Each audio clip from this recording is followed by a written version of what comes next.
Hello, नमस्कार, स्वागत है आप सभी का आपके चैनल स्टडी गुरुकुल 2.5 मिलियन में। आज की हमारी क्लास संबंधित है यूपी करंट अफेयर्स का फर्स्ट पार्ट रहेगा, अर्थात उत्तर प्रदेश विशेष, है ना। और यह class UP, PSC, RO, ARO तथा आपके जितने भी कंपटीशन एग्जाम लगे हुए हैं सबके लिए महत्वपूर्ण क्लास रहेगी। और चलिए देखते हैं क्या क्या है इसके बारे में।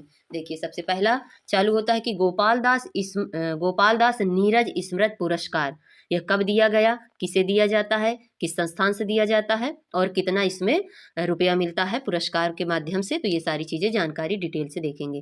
तो देखिए, गोपाल दास नीरज स्मृति पुरस्कार 26 जून 2023 को उत्तर प्रदेश भाषा संस्थान द्वारा प्रदेश के 5 युवा कवियों को सम्मानित किया गया है।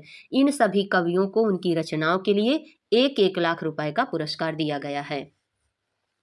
आगे दिया गया है कि गोपाल दास नीरज स्मृति पुरस्कार सम्मानित कवि एवं उनकी रचनाएं दी गई हैं।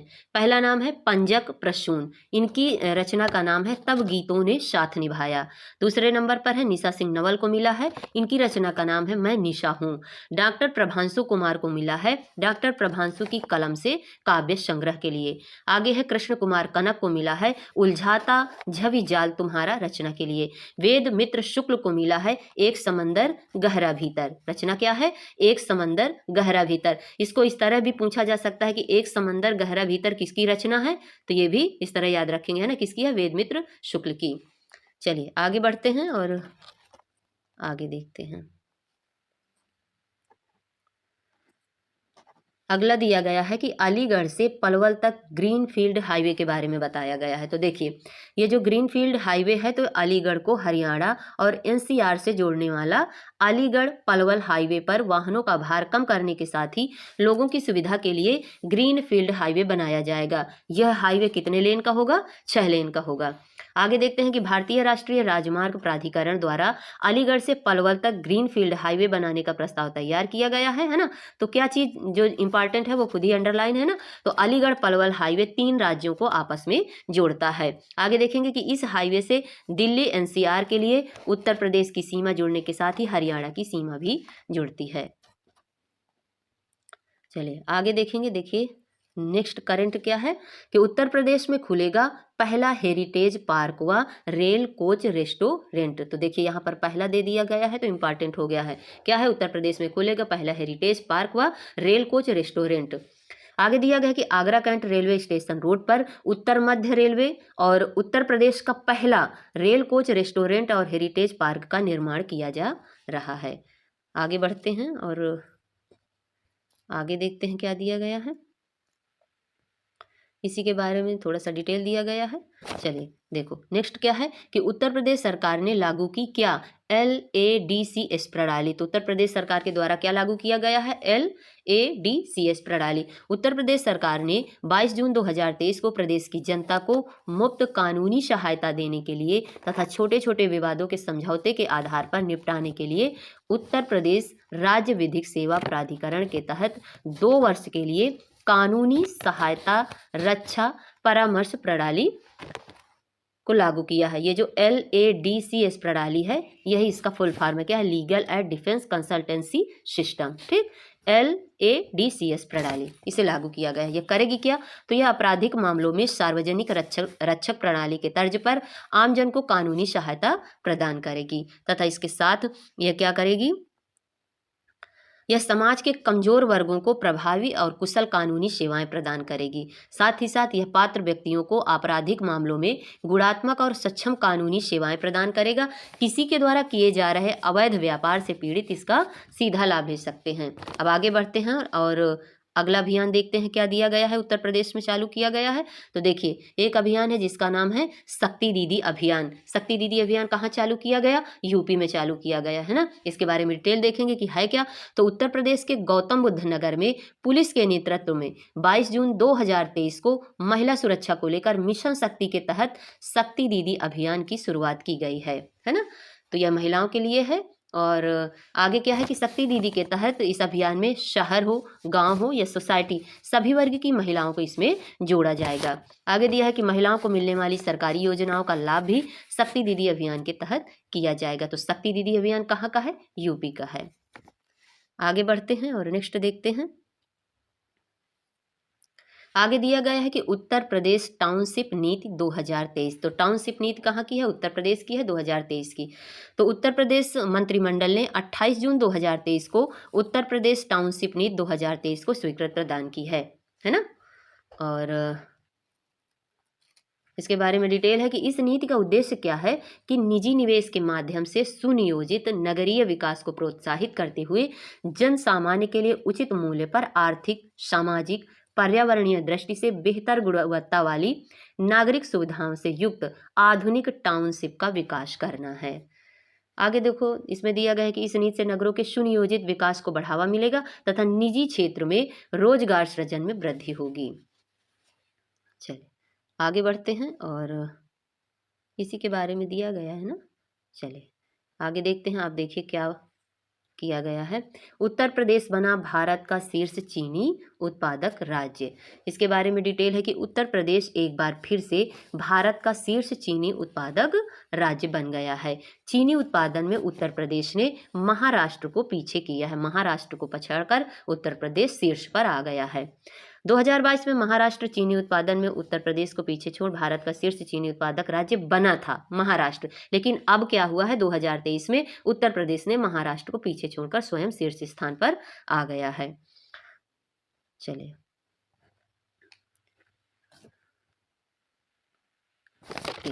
वर्तमान में देख लेते हैं कि वर्तमान सत्र 2022-23 के अंतर्गत उत्तर प्रदेश में कुल 129 लाख टन चीनी का उत्पादन हुआ है। कहाँ पर? यूपी में। जबकि महाराष्ट्र में देखा जाए तो 105.30 लाख टन चीनी का उत्पादन किया गया है।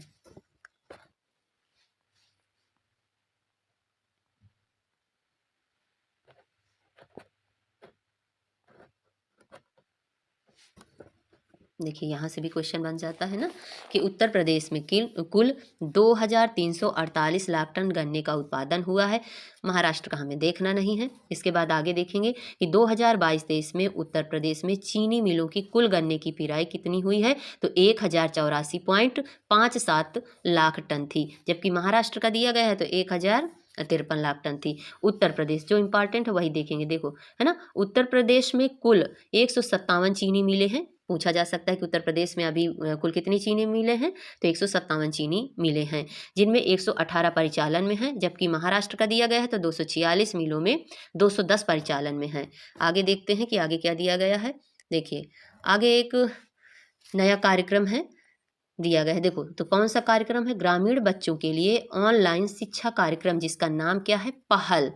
पहल का शुभारंभ किया गया है। तो पहल कहाँ का शिक्षा कार्यक्रम अभियान है? यूपी का है। किसके लिए है? ग्रामीण बच्चों के लिए ऑनलाइन शिक्षा कार्यक्रम से संबंधित है।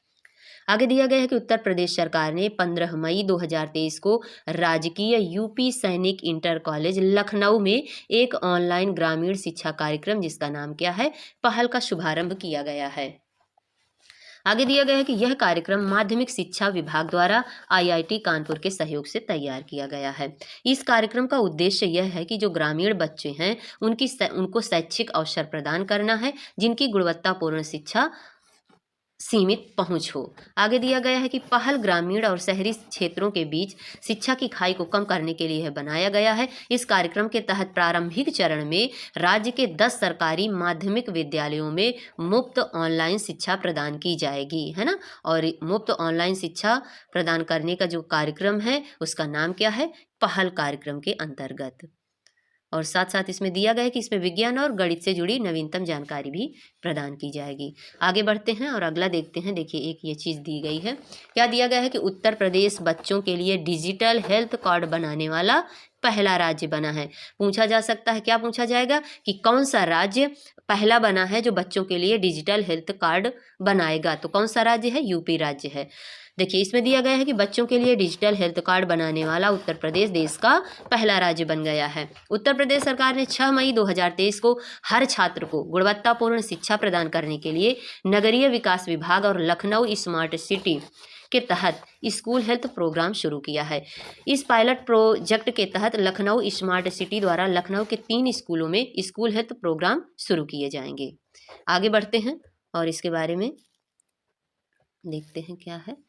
देखिए आगे दिया गया है कि डिजिटल हेल्थ रिपोर्ट कार्ड तैयार किया जा रहा है, साथ ही इन बच्चों को 20,000 रुपए के स्वास्थ्य बीमा का भी लाभ दिया जा सकता है, ये भी इम्पॉर्टेंट है।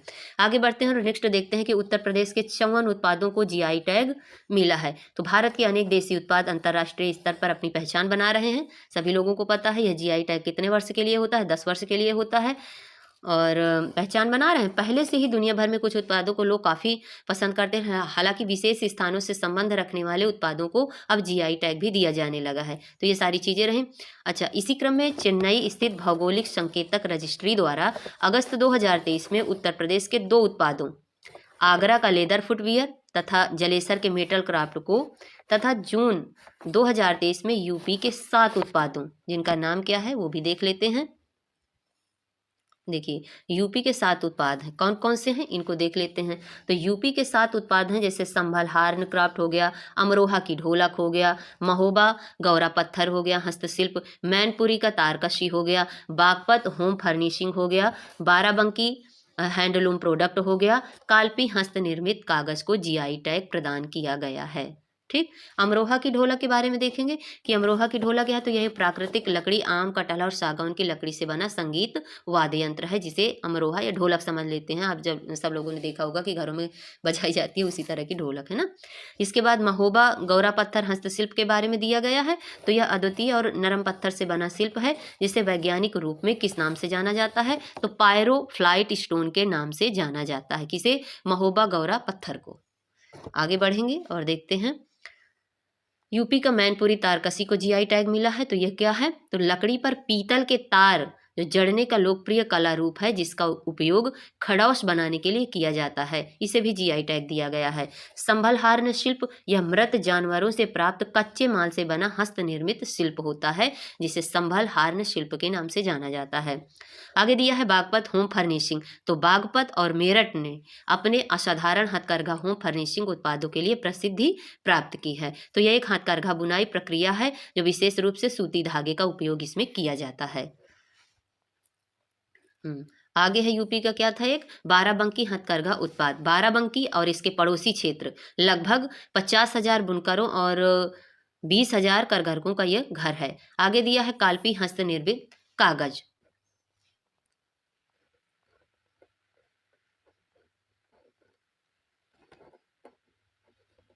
अब देखिए, इसके बारे में दिया गया है कि लाल खदरी ने 1940 के दशक में इस शिल्प को औपचारिक रूप से पेश किया था।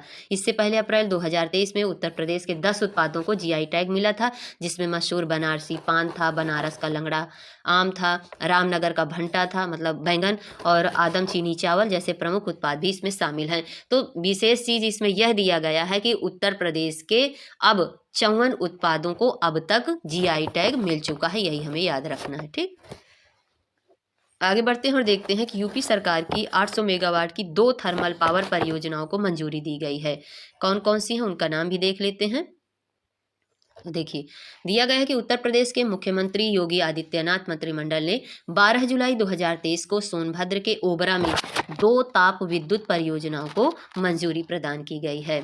इसमें क्या है कि परियोजनाओं को यूपी सरकार और national thermal power corporation NTPC के साथ 50% की भागीदारी में क्रियान्वित किया जाएगा, है ना। चलिए आगे देखेंगे।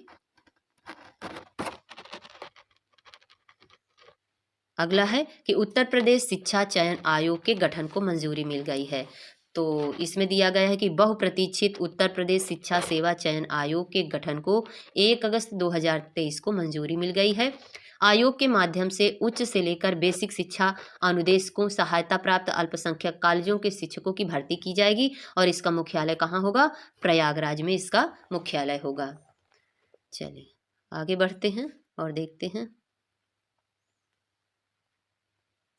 इसी के बारे में सब चीज़ें दी गई है ना, तो ये एग्ज़ाम में नहीं फंसे। हाँ, इसके बारे में थोड़ा सा देख लेते हैं। देखिए, इसमें दिया गया है कि प्राविधिक शिक्षण संस्थानों व संस्कृत विद्यालयों को इससे अलग रखा गया है। नए उत्तर प्रदेश शिक्षा सेवा चयन आयोग में क्या होगा, एक अध्यक्ष होगा और इसमें 12 सदस्य शामिल होंगे। अध्यक्ष और सदस्य पद संभालने के दिन से 3 साल के लिए 65 वर्ष की आयु तक के लिए नियुक्त किए जाएंगे। तो यह इंपॉर्टेंट है ना, इसको याद रखना। आगे दिया गया है कि कोई भी व्यक्ति 2 बार से अधिक अध्यक्ष या सदस्य इसमें नहीं बन सकेगा। नए आयोग के अध्यक्ष पद पर कोई वरिष्ठ IAS या प्रमुख शिक्षाविद की नियुक्ति की जाएगी, जिसमें सेवा व अनुभवी शिक्षकों को प्राथमिकता दी जाएगी। अगली योजना देखते हैं कि उत्तर प्रदेश की अगली योजना का नाम क्या है, नंद बाबा दुग्ध मिशन। कहाँ की है, यूपी की है। तो 6 जून 2023 को उत्तर प्रदेश को दुग्ध विकास और दुग्ध उत्पादन के क्षेत्र में अग्रणी राज्य बनाने के लिए राज्य सरकार ने 1000 रुपये करोड़ की लागत से नंद बाबा दुग्ध मिशन प्रारंभ किया है। इस योजना का उद्देश्य है कि दुग्ध उत्पादकों को गाँव में ही डेयरी सहकारी समितियों के माध्यम से उचित मूल्य पर दूध की बिक्री की सुविधा प्रदान करना।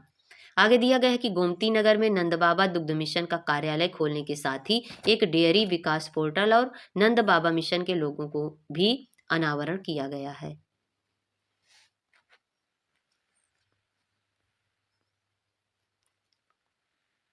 अच्छा, इसमें यह भी दिया गया है कि वित्तीय वर्ष 2023-24 में पायलट प्रोजेक्ट के रूप में राज्य में 5 डेयरी FPO स्थापित करने की योजना है, जिसमें महिलाओं की भी प्रमुख भागीदारी होगी। आगे देखते हैं कि भारत के पहले वैदिक थीम वाले पार्क का नोएडा में अनावरण किया गया है। तो जहां पर पहला पहली आ जाए तो वो इम्पॉर्टेंट हो जाते हैं, है ना। तो देखिए, भारत का पहला वैदिक थीम वाला पार्क यूपी के नोएडा के सेक्टर 78 में जनता के लिए खोल दिया गया है, जिसका उद्घाटन किसके द्वारा किया गया है, तो उत्तर प्रदेश के मुख्यमंत्री योगी आदित्यनाथ ने 4 जुलाई 2023 को इसका अनावरण किया है। इस पार्क को वेदवन पार्क के नाम से भी जाना जाता है। किसे, पहले वैदिक थीम वाले पार्क को वेदवन पार्क के नाम से भी जाना जाता है। इसमें लेजर शो, दीवार पेंटिंग और मूर्तियों के माध्यम से 4 वैदिक साहित्य के अंश कौन कौन से हैं, तो वैदिक साहित्य के अंश दिए गए हैं। देखो, देख लेते हैं, जो हमारे 4 वेद हैं उन्हीं के माध्यम से, है ना। तो कौन कौन से हैं, वैदिक साहित्य के 4 अंश दिए गए हैं। तो ऋग्वेद के, अथर्ववेद के, यजुर्वेद के और सामवेद इसमें उजागर किया गया है इनके अंशों को। यह स्थान बरगद, कल्पवृक्ष और नारियल जैसे 50,000 से अधिक पौधों का घर है, जिनका उल्लेख वैदिक साहित्य में किया गया है।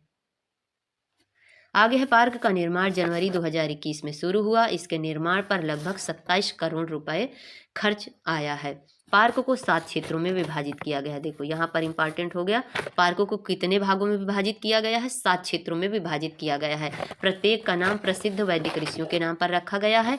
तो जो पहला क्षेत्र है, जैसे कश्यप क्षेत्र हो गया, अगस्त्य ऋषि के नाम पर विश्वामित्र, वशिष्ठ, अत्रि, गौतम और भरद्वाज। पार्क में क्या होगा, पार्क में एक वैदिक ज्ञान केंद्र भी है, जो वैदिक साहित्य की गहराई में जाने के लिए केंद्रीय केंद्र के रूप में कार्य करता है। तो बहुत ही इम्पोर्टेंट था।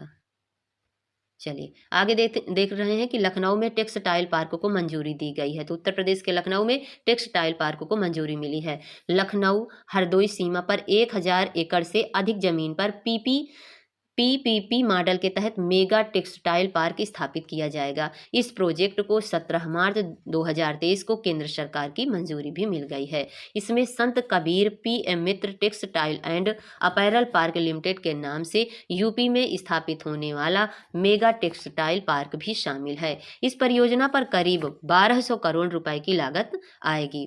इस पार्क से लगभग 1 लाख प्रत्यक्ष और 2 लाख परोक्ष रोजगार सृजित होने की उम्मीद है। तो इसमें रोजगार भी मिलेगा। इसी के बारे में सब दिया गया है, ये इतना इम्पोर्टेंट नहीं है। चलिए आगे देखते हैं देश के पहले रोपवे के बारे में।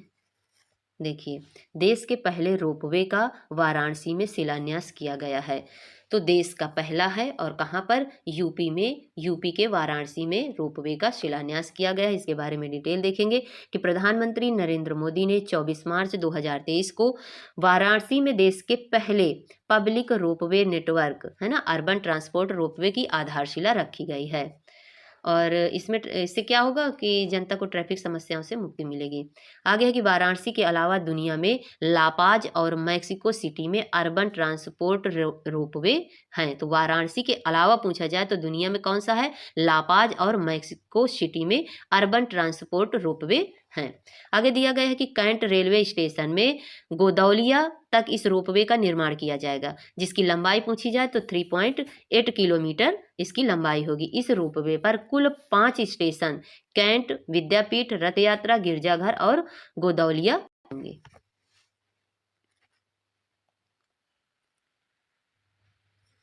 देखिए यहाँ पर हाम का फुल फॉर्म पूछा जा सकता है। हाम हाइब्रिड एनुअल मोड मॉडल पर इस परियोजना को 3 वर्ष के भीतर पूरा किया जाएगा। इसके बारे में दिया गया है कि कितनी केबल लगेंगी, ये सब नहीं आएगा। चलिए आगे बढ़ते हैं और देखते हैं कि विश्व भारती सम्मान।